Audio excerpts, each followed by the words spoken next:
Assalamualaikum warahmatullahi wabarakatuh. Salam sejahtera untuk kita semua, Tribuner dan pemirsa dimanapun berada. Jumpa lagi di podcast Tribun Jogja, Mata Lokal Memilih. Pemilu serentak tinggal lebih kurang 2 minggu lagi dan banyak persiapan serta apa yang sudah terjadi bisa kita lihat sama-sama. Cukup seru dan kita kali ini kedatangan tamu istimewa, Ketua DPC Partai Gerindra Kabupaten Gunung Kidul. Assalamualaikum warahmatullahi wabarakatuh. Waalaikumsalam Pak Pur, gimana kabarnya Pak? Alhamdulillah sehat. Alhamdulillah ya. Pak, ini kita tentu akan ngobrolin soal bagaimana ini peta terkini.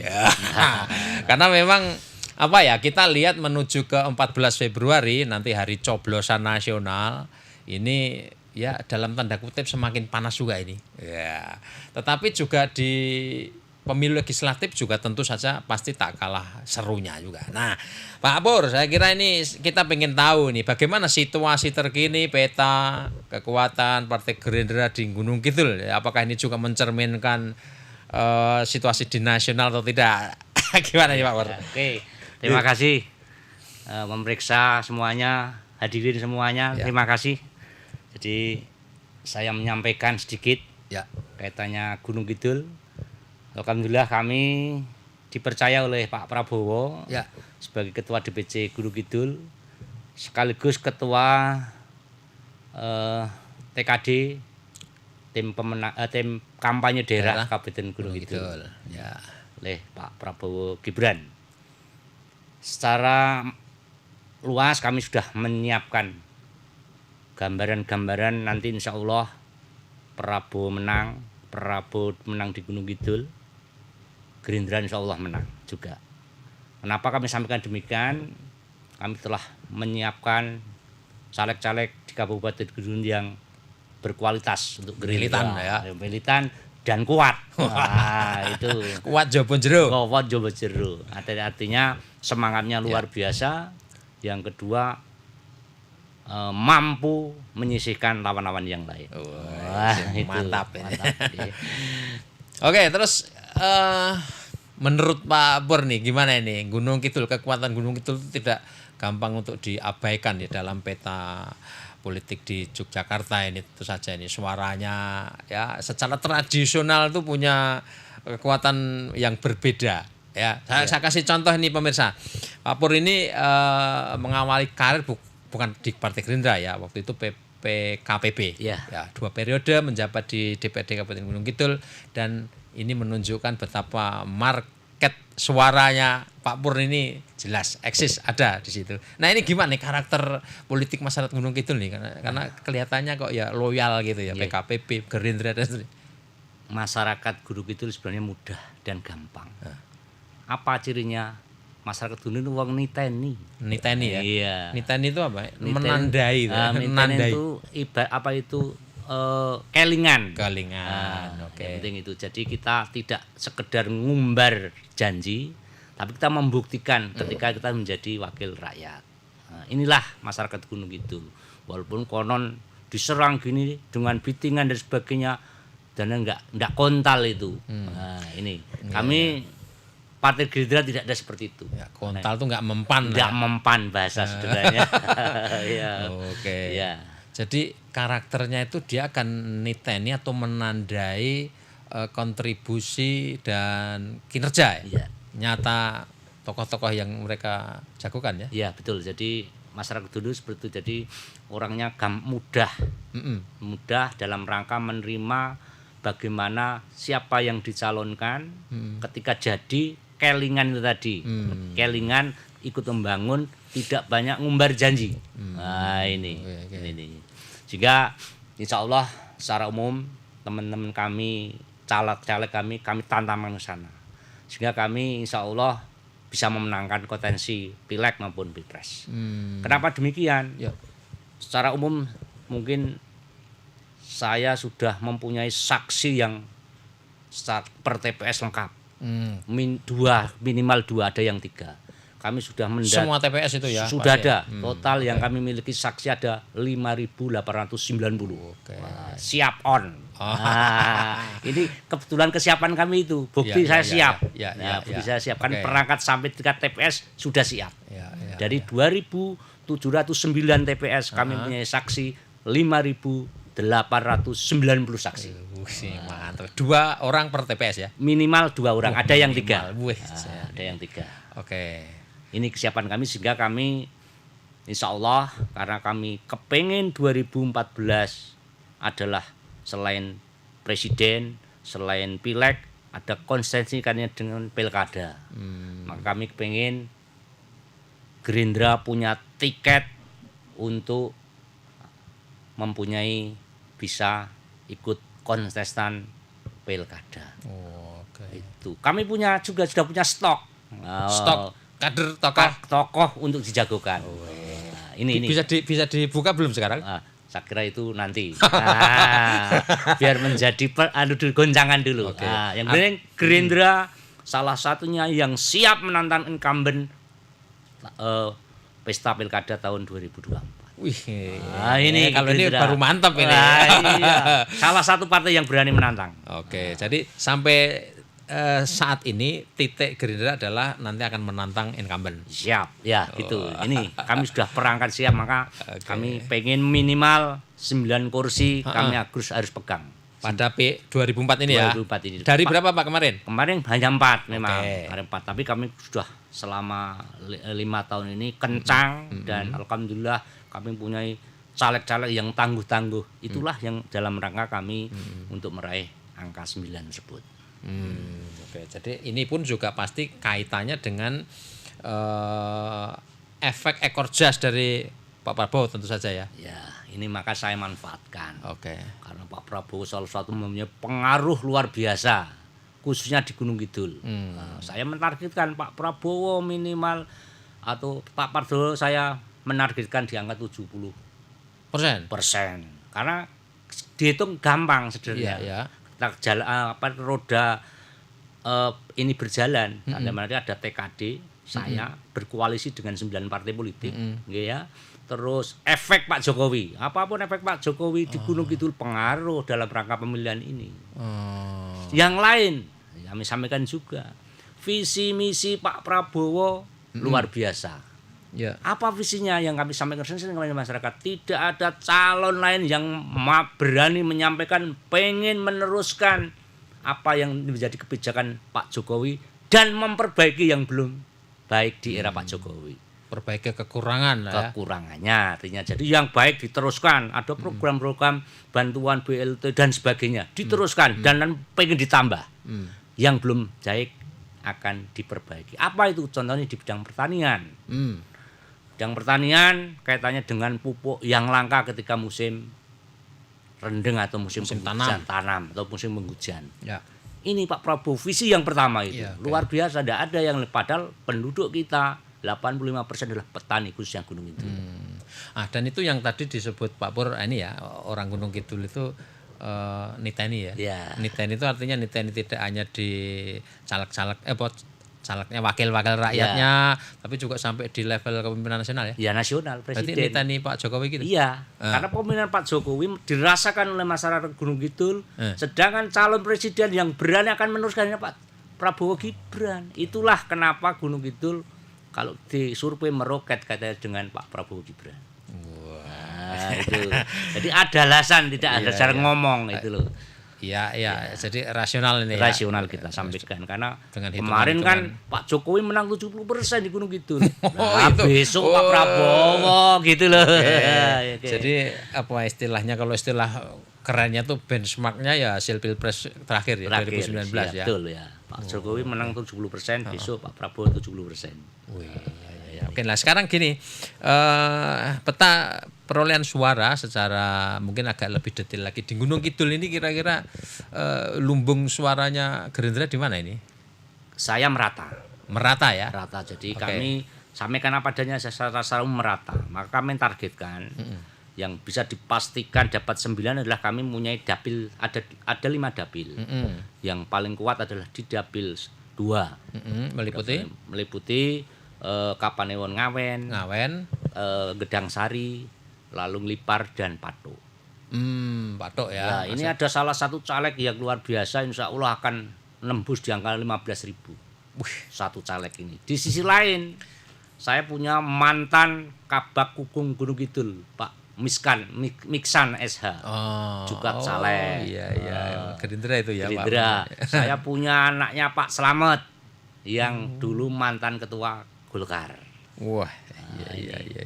Orang pain-pain ini. Orang ben-ben. Saya punya di Patok ada orang namanya Mas Sulistiawan, itu sudah 10 tahun menjadi staf ahli fraksi.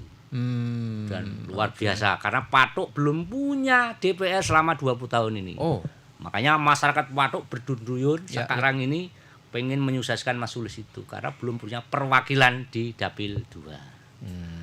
Ini khusus Patok itu kan 18 kecamatan yang tidak punya DPR kabupaten. Ini nih. Ini kekuatan-kekuatan kami. Oke. Jadi ini kalkulasi politik yang real ya.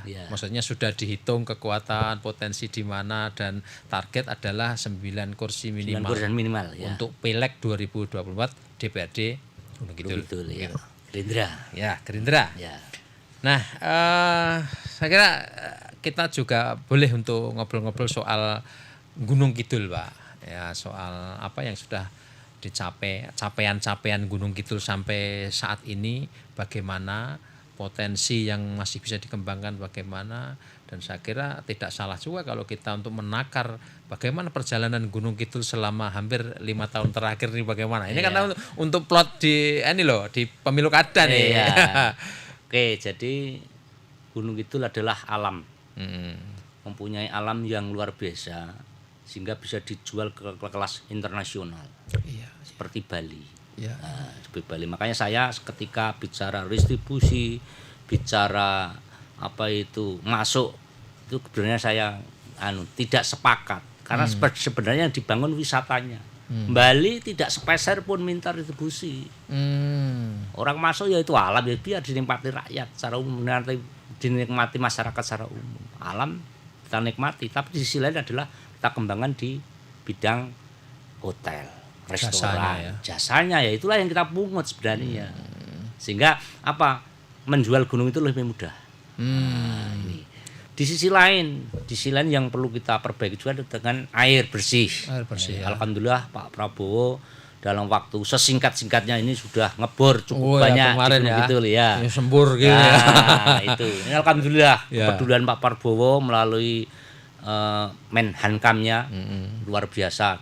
Ada sudah berapa kali titik yang sekarang ini nggak salah 3 titik sudah on, ngebor lagi 2 titik, yang kemarin 11 titik. Nah, ini kepedulian yang luar itu biasa. Itu nyebar ya Pak? Nyebar di seluruh Gunung Kidul. Tidak hanya di daerah-daerah kritis air bersih ya? Sebagian ya. Atau mayoritas memang jadi di daerah? Jadi di mayoritas yang kekurangan air. Kurang air itu, sehingga kepedulian Pak Prabowo luar biasa. Masyarakat paham. Niteni itu tadi. Makanya sebenarnya sudah memberikan bukti yang luar biasa lah. Masyarakat Gunung itulah masyarakat desa secara umum, sehingga niteni apa yang dibuat oleh orang lain. Itu kenapa saya punya target yang cukup tinggi. Saya kepingin itu karena dukungan partai koalisi Gerindra insya Allah akan mengikuti, dan di sisi lain adalah kepedulian Pak Prabowo yang luar biasa untuk masyarakat Gunung Kidul yang selama ini belum pernah diberikan. Bahkan ya ada tapi hanya mengikut. Kemarin kan ada 1 titik yang dari Pak Kapolri, tapi kan setelah Pak Prabowo artinya kan mengikut. Ini kepedulian yang luar biasa. Jadi itu langkah-langkah konkret yang sudah dilakukan ya, dan Pak Prabowo di Gunung dirasakan tentu saja pasti.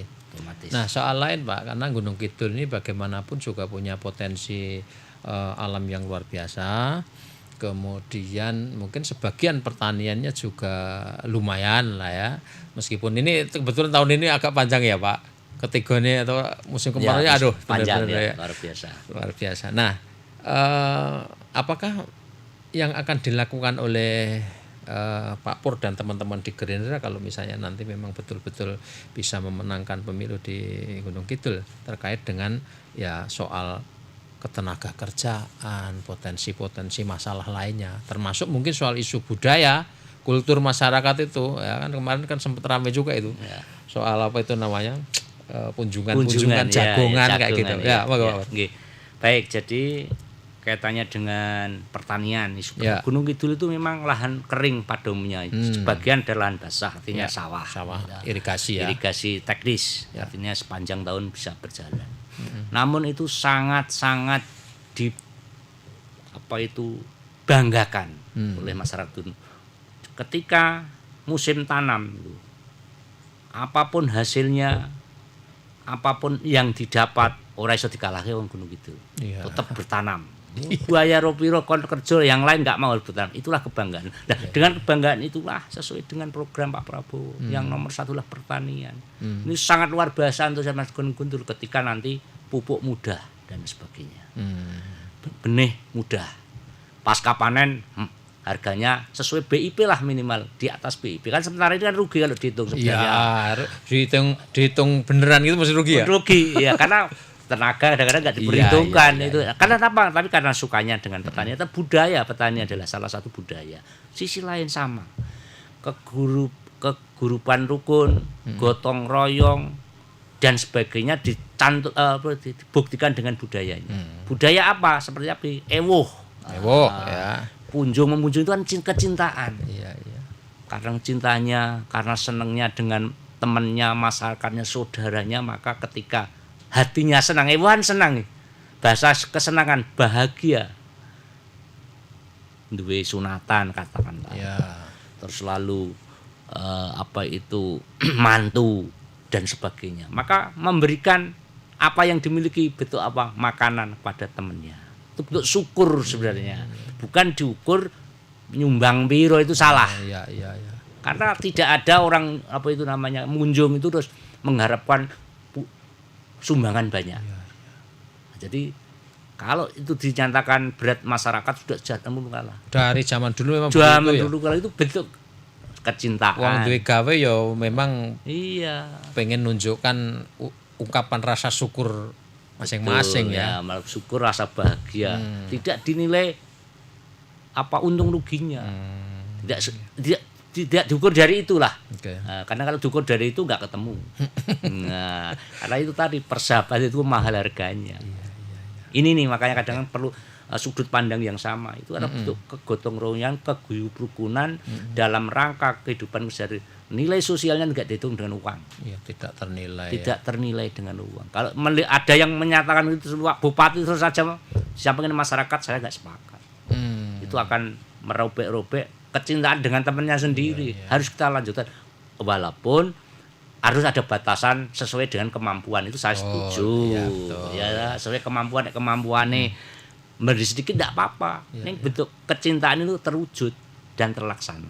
Dan yang diberi atau yang menerima pun juga tidak akan melihat Pak. Selama ini praktek. Sudah ada perhatian udah luar biasa. Namanya orang Jawa itu kan seperti itu, kecintaan. Mung dikei sa pincuk gitu aja ya sudah pernah. Enggak ada orang nyacat. Enggak ada, gur koyong enggak ada. Sudah bahagia. Seneng. Nah, itulah yang harus kita pupuk. Jadi kalau bicara untuk ekonomi melihat sikon oleh yang memberikan kemampuannya. Nah, itu harapan kami. Ini salah satu. Yang lain SDM. Yang lain kaitannya dengan ketenagakerjaan. Saya sepakat Pak Prabowo kan pengen menyejahterakan masyarakat, pertama SDM. Apa SDM-nya?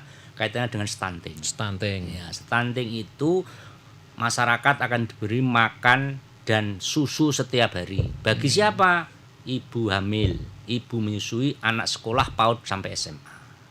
Nah, apa yang menjadi kesenangan kami kaitan dengan kerjaan? Anggaran itu cukup tinggi. Maka nanti ekonomi daerah akan berjalan ketika UMKM kaitannya dengan yang menyediakan makanan ini kan mendapat pekerjaan. Inilah jadi menggerakkan UMKM. Di sisi lain kita akan menikmati kaitannya dengan perbaikan gizi atau stunting yang harus kita tanggulangi gitu, dan IQ-nya di sisi lain menumbuhkan lapangan pekerjaan. Oh, ora mungkin kan nasi dikirim dari Jakarta. Nah, maksudnya terus sing penyedia makanan dari pusat gitu ya. Ya, kan nggak mungkin. Mesti uang dikirim ke daerah. Ya. Daerah dibelanjakan setempat. Jadi tidak hanya kabupaten, enggak, tapi setempat di mana yang akan dilayani. Itulah biar UMKM ini menyebar secara utuh, otomatis menanggulangi pengangguran. Ini jadi harus betul. saling mengisi seperti itu. Oke. Nah, kaitannya lagi soal ketenaga kerjaan ya. Kira-kira gimana nanti caranya? Karena potensi alam, potensi jasa, terutama wisata ya, itu kemudian bisa memberdayakan secara penuh potensi SDM yang ada di Gunung Kidul. Ya, karena kita lihat pertumbuhan di sepanjang pesisir ya tidak main-main juga. Seperti kemarin juga kita dengar meskipun masih sebatas rencana ya, ada investor besar yang mau bikin spot resort gitu. Nah, gimana ini kaitan dengan tadi kalau SDM dari sejak dini ya, penanganan stunting dan sebagainya. Nah, nanti bagaimana Pak kira-kira yang bisa dibayangkan atau disampaikan ke kita terkait dengan itu? Baik, jadi pembangunan secara makro. Ya. Kaitannya dengan alam yang ada di Gunung Kidul. Ya. Gunung Kidul alamnya kalau dikelola melebihi dari Bali. Makanya saya tadi sampaikan distribusi itu tidak perlu menurut saya. Mestinya. Tetap bagaimana kita budayakan resort, kita budayakan hotel-hotel, karena di Gunung Kidul itu kan saat ini kalau bicara orang berada di Gunung Kidul kita wisata kan hanya sekian jam. Ya. Mampir istilahnya. Mampir buang sampah. Dapat sampahnya itu kasarnya ya. Karena apa? Fasilitas yang diberikan oleh pemerintah daerah belum mencukupi yang diinginkan oleh wisata. Nah, bagaimana kaitan dengan pengangguran? Ketika banyak hotel, banyak resort, kita sebagai orang lokal atau pemerintah harus memberikan sekian persen, 50% adalah pegawainya orang tenaga kerja lokal. Itu akan menarik, termasuk ketika pengembangan wisata, tourist agent-nya, pemandunya harus orang Gunung Kidul. Seperti di Bali. Bali itu kan ada sebuah penampungan terminalnya.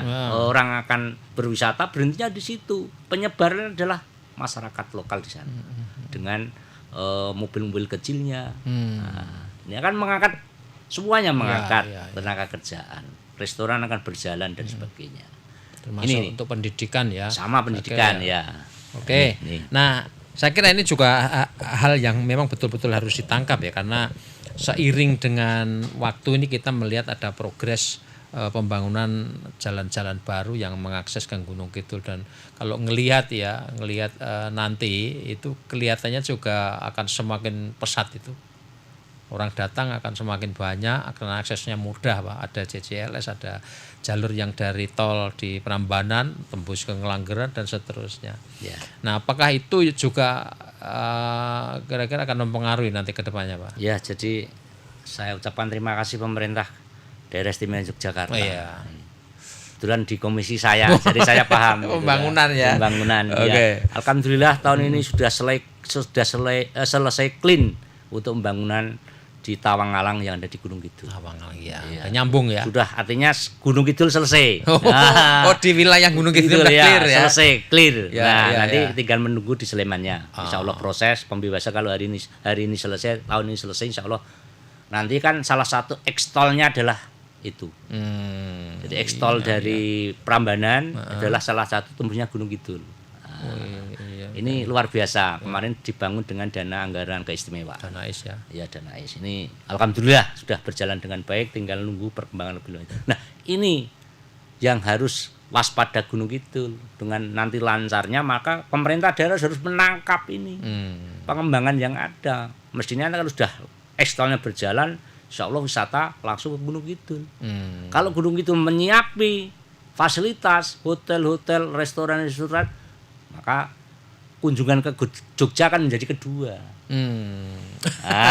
Ini tujuan pertama Gunung Kidul. Gunung Kidul dulu, karena sama di Bali kan begitu. Ketika alam kita ada 82 destinasi wisata yang masih alami, yang luar biasa. Nah, ini bisa dinikmati wisata di Gunung Kidul.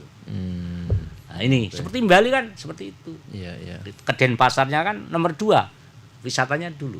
Nah sama nanti kalau ini dikelola dengan baik, Gunung Kidul dulu baru ke Jogja. Akan terbalik. Nah, ini Tegal bagaimana pemerintah daerah mampu menyediakan fasilitas, mampu mengurus. Nah, itu karena sebenarnya kan kalau mempunyai pandangan yang tinggi kan kita bisa ke pusat untuk memberikan meminta fasilitas-fasilitas dan kerjasama dengan investor. Dan itu nanti yang kira-kira akan ditawarkan Gerindra ya. Insya Allah. Kepemimpinan di Gunung Kidul ya. Makanya kami menyiapkan itu. Sudah dari dini menyiapkan. Iya. Kita harus mempunyai pandangan ke depan.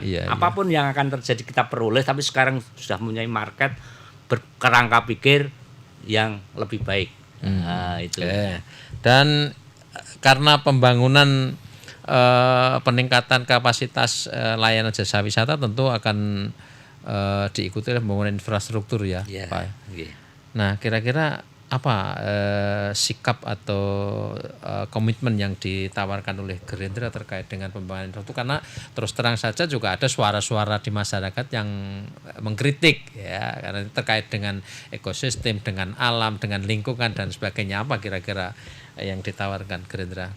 Ya karena gini, kalau di Gunung Kidul itu kan jalannya berbeda. Artinya jalan yang kelas pusat ada, jalan yang nasional, nasional, kelas provinsi ada, dan kelas lokal, kelas kabupaten.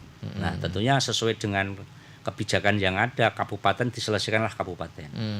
Nah, ini yang menjadi permasalahan saat ini, Gunung Kidul tidak diperhatikan secara serius katanya dengan jalan-jalan kabupaten. Lebih rusaknya lebih parah dibanding sebelumnya. Ini saya prihatin, saya prihatin sekali sebagai orang Gerindra yang peduli Gunung Kidul, kenapa tidak mampu mengurus dirinya sendiri, artinya jalan-jalan. Yang jalan provinsi kami sebagai perwakilan dari Gunung Kidul, alhamdulillah sudah banyak beberapa titik kami mintakan dari proyek pusat, alhamdulillah sudah berjalan. Ini sedikit demi sedikit kita perbaiki dengan baik. Termasuk apa yang kami sampaikan, kita usulkan Tawangalang yang selesai ini kan itu kan provinsi semua. Yang beberapa tempat ada yang di jalan Karangreje, Gading itu kan dari pusat semua. Oh, dari pusat. Iya, termasuk yang di sini yang naik HH gitu loh. Mana itu jalur Delingo. Kita tahun ini kan cukup banyak kami perjuangkan di pusat. Oke, jadi itu ya. Ya. Baik, kemudian ini tadi nyambung juga soal pendidikan, kualitas SDM dan pendidikan terkait dengan karakter pelajar dan lain sebagainya. Karena bagaimanapun secara sosial juga ada pekerjaan rumah, Pak. Ya, tidak hanya di Gunung Kidul sih, di Jogja, Sleman, Bantul semuanya punya ya. Kita sering melihat ada kekerasan di jalan terkait dengan anak-anak pelajar gitu. Nah, apa ini yang bisa disampaikan Pak Pur nih? Ya, untuk mereka ini. Ya, jadi karena gini, anak-anak nakal di jalan itu banyak hobi yang tidak disalurkan. Oke. Nah, maka kita harus membuka spot-spot bagaimana misalkan balapan. Karena di jalan itu kan anak-anak yang punya hobi balapan kita tidak menyediakan fasilitas. Nah, yang lain kita harus mengikuti kondisi masyarakat. Kondisi anak-anak sekarang. Anak-anak sekarang senangnya bal-balan, ya siapkanlah lapangan. Senangnya trek-trekan, siapkanlah trek-trekan. Jadi jangan disalahkan pemudanya, jangan salah anaknya. Tapi kita sebagai pemimpin harus punya pandangan. Kenapa kok anak-anak seperti itu? Nah, karena hobinya tidak disalurkan. Sehingga kalau hobi-hobi mereka disalurkan, selesailah masalahnya. Itu. Ini saya pengen ke sana nanti berbedanya. Pengen masuk ke sana. Masuknya ke sana, jangan menyalahkan. Kenapa kamu berantem? Kenapa kamu berkelahi di lapangan? Ini salah satu, dan hobi-hobi yang dimiliki harus kita penuhi sebagai pemerintah. Dan sebetulnya Gunung Kidul punya role model sebetulnya, Pak. Satu di antaranya yang dari Ponjong itu. Ya, sepak bola itu ya. Ya, sepak bola, hoki caraka. Ya. Sekarang ada di Qatar nih. Ya, kita lolos ke 16 besar, Pak. Mudah-mudahan nanti dia. Yang kedua yang pebalap motor itu dari Ponjong juga. Ponjong juga ya, sama. Jadi ya Gunung Kidul itu ora kaleng-kaleng juga sebetulnya ya potensinya. Sebenarnya potensinya luar biasa. Tinggal bagaimana pemerintah mampu mengemas. Sekarang anak-anak yang berbakat mestinya ada fasilitas khusus. Anak-anak yang pandai ada fasilitas khusus. Ini yang akan merangsang mereka. Jadi dalam arti keilmuan, dalam arti olahraga harus ada reward tersendiri. Perhatian ya. Perhatian khusus sehingga orang yang mempunyai SDM yang tinggi kebetulan nggak mampu ya difasilitasi itu. Harus begitu kami sampai memimpin. Sehingga penukaran pelajar, penugasan pelajar yang dari sumber dana APBD itu harus kita kuatkan. Sehingga masyarakat tidak ada istilahnya orang mampu sekolah, orang mampu jika ijazah di swasta-swasta. Banyak Gunung Kidul. Saya prihatin sebenarnya kan permasalahannya sudah diselesaikan. Kita itu berjuang untuk rakyat. Jadi segala lini yang menjadi permasalahan masyarakat harus diwadahi. Itu menurut saya. Oke. Ya. Baik, ini kita ngalor ngidul tapi nggak apa-apa Pak ya. Apa-apa. Di Jogja, kota Sleman, Bantul dan sekarang kita menghadapi problem yang cukup signifikan ya, serius lah mengenai sampah. Ya. Nah, Gunung Kidul akhirnya kalau misalnya ke depan itu prospeknya akan semakin kuat sebagai destinasi wisata unggulan, tentu itu juga akan jadi potensi masalah juga Pak. Apa pandangan Pak Pur terkait dengan potensi masalah terkait dengan sampah, mungkin juga limbah berkaitan dengan meningkatnya kapasitas Gunung Kidul untuk melayani wisatawan? Baik, jadi beberapa waktu yang lalu kita membuat perda. Saya betul ketuanya saya sendiri kaitannya dengan sampah regional. Akhirnya kita putuskan perda tersebut tidak dilanjutkan karena ada instruksi Pak Gubernur. Saya juga menyambut baik Pak Gubernur karena sampah itu adalah urusan daerah masing-masing wilayah, kabupaten kota. Nah, ini saya menyambut sehingga bagaimana sampah itu seperti apa yang sampai ke Mas Gibran kemarin, sebenarnya saya juga malu. Waktu Pak Gibran masih wali kota meminta kalau DIY nggak mampu mengelola sampah suruh ngirim ke saya ikut malu nih. Alhamdulillah ini atas kerjasama bersama Pak Gubernur dan legislatif akhirnya muncul sebuah kebijakan kita mengelola sampah di daerah sampai di TPST kelurahan. Pak Gubernur memberikan kebijakan yang luar biasa, memberikan bantuan keuangan pengelolaan sampah tersebut melalui dana keistimewaan.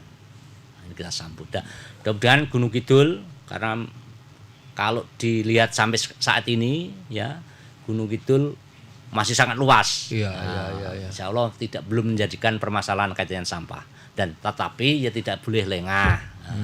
Menghadapi nanti perkembangan Gunung Kidul, insya Allah maju dengan infrastruktur yang ada. Mulai sekarang dari dini hari ini harus bagaimana mengolah sampah yang benar, memilah, memilih dan sebagainya. Ada kiatnya sehingga sampah bukan menjadi permasalahan yang menjadi barang yang berharga untuk kepentingan rakyat. Oke. Dan ini juga satu agenda yang nanti akan dikerjakan oleh Gerindra. Andai kata di pemilu kada Gunung Kidul akan maju dan menang ya Pak? Insya Allah, jadi saya memang ke sana. Jadi kami dari sekarang kita tawarkan kiat-kiat Gerindra, kiat-kiat Gerindra pengen memimpin Gunung Kidul secara utuh, baik legislatif maupun eksekutif. Ini nanti akan teruji kami di 14 Februari ini. 14 Februari menentukan Gerindra langkah ke depan. Insya Allah menang. Pak Pur, luar biasa ini percakapan kita. Lumayan meskipun juga masih ada banyak persoalan yang layak untuk kita obrolkan. Nah, sebagai catatan penutup Pak Pur, apa yang akan disampaikan Pak Pur, silahkan nanti ke konstituen maupun kepada masyarakat Gunung Kidul, baik menghadapi Pilpres, Pileg maupun agenda pemilu kepala daerah Gunung Kidul tentunya. Silakan Pak Pur. Terima kasih. Kepada seluruh masyarakat Gunung Kidul, kami memohon, kami meminta, saya sebagai orang yang disepuhkan dari Partai Gerindra dan pemenangan Pak Prabowo Gibran memohon untuk dimenangkan Pak Prabowo Gibran, itu yang pertama. Yang kedua sama, Partai Gerindra Kabupaten Gunung Kidul kebetulan nomor urut 2, Pak Prabowo juga nomor urut 2. Dengan dimenangkannya Pak Prabowo dan Gerindra, insya Allah kami bisa lolos ke tiket pilkada, artinya mampu menjagokan pilkada sendiri. Maka saya kepingin membangun Gunung Kidul secara utuh, SDM dan alam, untuk kepentingan rakyat Gunung Kidul. Oleh sebab itu kepada seluruh masyarakat Gunung Kidul, mohon dukungannya. Coblos nomor 2, Pak Prabowo Gibran menang 1 putaran. Terima kasih. Assalamualaikum warahmatullahi wabarakatuh. Wah, luar biasa Pak Pur ya. Mudah-mudahan perjuangannya akan terwujud di 14 Februari dan saya kira mungkin proses selanjutnya. Baik, Tribuners dan pemirsa dimanapun Anda berada, demikian bincang-bincang saya dengan Pak Purwanto, Ketua DPC Partai Gerindra Kabupaten Gunung Kidul sekaligus Ketua Tim Kampanye Daerah Prabowo Gibran di Pilpres 2024. Kita jumpa di program Podcast Tribun Jogja, Mata Lokal Memilih berikutnya. Wassalamualaikum warahmatullahi wabarakatuh.